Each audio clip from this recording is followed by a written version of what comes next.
আমরা চাই শান্তি, আমরা চাই জনগণের মুক্তি, আমাদের মুক্তি, আমরা যেন সুন্দর করে আসতে পারি, চলতে পারি, আমাদের জনগণ যেন চাকরি পায়, আমাদের জনগণ যেন সুখে শান্তিতে থাকতে পারে। আমরা এটা চাই না? জি চাই। 12 তারিখ আমরা কি দানের শীষে ভোট দিব কিনা? সবাই আলহামদুলিল্লাহ। এবং আমাদের নেতা, আমাদের তারেক রহমান, তিনি বলেছেন যে আমরা যেন সকালে ভোট কেন্দ্রেতে যাই, ভোট কেন্দ্রে যে আমরা পাহারাদারিত্ব করব, যেন কোনো ফ্যাসিস্টের দোসররা, উগ্রবাদীর দোসররা যেন ভোট মেকানিজম করতে না পারে। এটাকে বলে ইলেকশন ইঞ্জিনিয়ারিং।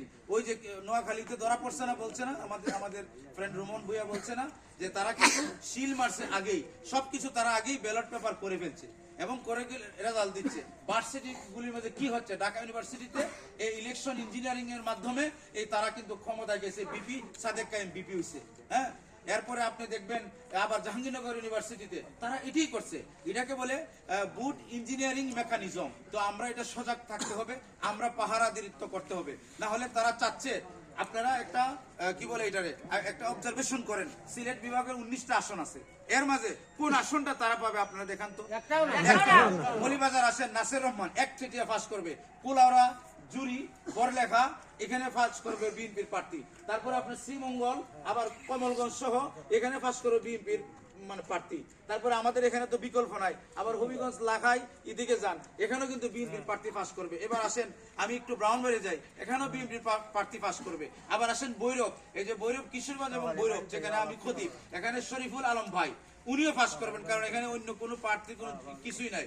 এরকম প্রায় 235টা আসন আমরা অবজারভেশন করে দেখছি, 235টা আসনে বিএনপি পাস করবে, এতে কোনো সন্দেহ নাই ইনশাআল্লাহ।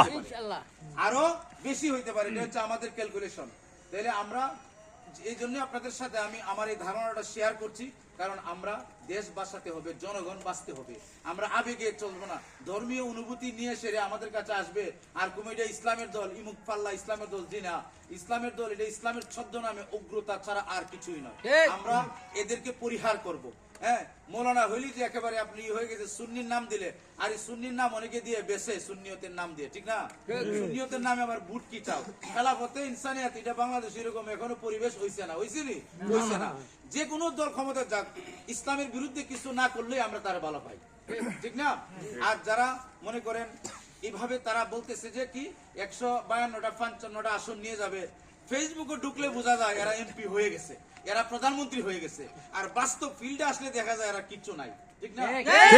আমাদের 6 নং শাহজাহানপুর ইউনিয়ন তারা 600 ভোট তো পাবে না, হ্যাঁ 600 ভোট কি পাবে না? মুলিবাজার দেখেন সাইফুর রহমানের ছেলের দাপটে তো এরা দাঁড়াইতে পারবে না, হয় 2-10,000 ভোট পাইবে অলরেডি, যদি পায় তারপরে কয় তারা এমপি হয়ে গেছে, আমরা এই করছি সেই করছি। কিন্তু না, আমরা আর বসে থাকতে পারি না, আমরা বসে থাকবো না। আরেকটা অনুরোধ থাকবো আপনাদের কাছে, আমার একেবারে বেশি আপিল থাকবে, যারা আমার লিডার আছেন এদের কাছে, আমার যুবক ভাইরা, আমরা দুর্নীতি করব না, অন্তপক্ষে মানুষের ভালো উপকার করব। কারণ আপনারা 5 বছর ক্ষমতায় থাকবেন আল্লাহ যদি আমাদেরকে চাহে, কিন্তু ওই আমরা অতীত থেকে শিক্ষা নেব, আমরা যেন ফ্যাসিস্ট না হয়ে যায়, আর মানুষকে ভালোবাসবো, গরিব হইলে তাকে বুকে টেনে নেব, হ্যাঁ তার অধিকার নিয়ে কাজ করব। দেখবেন 5 বছর কেন 50 বছরও বিএনপিরে কেউ এই বাংলাদেশ থেকে খেদাইতে পারবে না, যদি ইনশাআল্লাহ আমাদের লিডাররা যারা আছে একটু লিবারেল যদি হয়, মনটা যদি একটু ভালো হয়, একটা রিক্সাওয়ালার বুকে টান দিয়ে নেন না, আপনি কেমন আছেন ভাই, তার মনটা খুশি হয়ে যাবে। তাকে তো 4 বেলা ভাত খাওয়ানোর জন্য সে বলে না, সে ভালোবাসা চায়। মানুষ ভালোবাসার কাঙ্গাল, মানুষ ভালোবাসায় বিক্রি হয়। আপনার রক্ত চক্ষু মানুষ এখন আর ডরায় না, এই পৃথিবী এখন আর এটা না। কথাটা আমার বুঝতে পেরেছেন?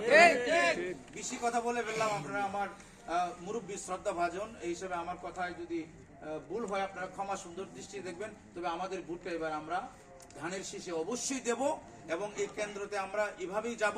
আমি যেখানে মসজিদে আমি ঘোষণা করে দিছি, এখানে অনেক লোক ছিল এবং আমার পিছনে অনেক লোক নামাজ পড়ে, সচিব পর্যায়ের লোকরা পড়ে। আপনাদের বললেন, আমি হ্যাঁ এই কথাটা বলছি, তো এতদিন আমরা ভোটের কথা বলতে পারছি না। হ্যাঁ, যখন আপনাদেরকে আরেকটা কথা বলে শেষ করি, যে আমাদের যে শিক্ষা ব্যবস্থা, দীপুমণি যখন আপনার মন্ত্রী ছিলেন, শিক্ষামন্ত্রী, উনি সমাজ বিজ্ঞান বই লিখছে ডারউইনের সূত্র, যে মানুষ নাকি বানর থেকে এসেছে। এটা মিথ্যা কথা বলছি না, বইও আছে, মানুষ বানর থেকে আসছে। তো এই বইটা আমি যখন পড়াইছি আর ছাত্ররা দেখে দেখে লেখছে, পড়ার কোনো পরিবেশ ছিল না, তখন এই আমাদেরকে বলছে আপনাদের মাস্টার ট্রেনার বানাইছি, না বুঝলেও বলবেন না পড়াটা ভালো। তখন মসজিদে ভরা মসজিদে বলছিলাম দীপুমণি বলছে তিনি বানর থেকে এসেছে মানুষ। আমি আজকে ঘোষণা করছি তিনি বানরের ঘরের বান্দরনি, আর আমরা আদমের ঘরের আদম, তিনি বানরের সন্তান। ঠিক ভয় আপনাকে অ্যারেস্ট করবে, আমাকে অ্যারেস্ট করলে কি হইছে? আমি তো আদমের সন্তান, আমরা কি আদম সন্তান না? ঠিক। তাহলে তারা কিন্তু এই ব্যবস্থা করে গেছে। দীপিমণি আজকে উনি কোথায়? দাম্ভিকতা দেখিয়েছেন। দাম্ভিকদের কোনোদিন পৃথিবীতে ঠাঁই হয় না। অসত্যের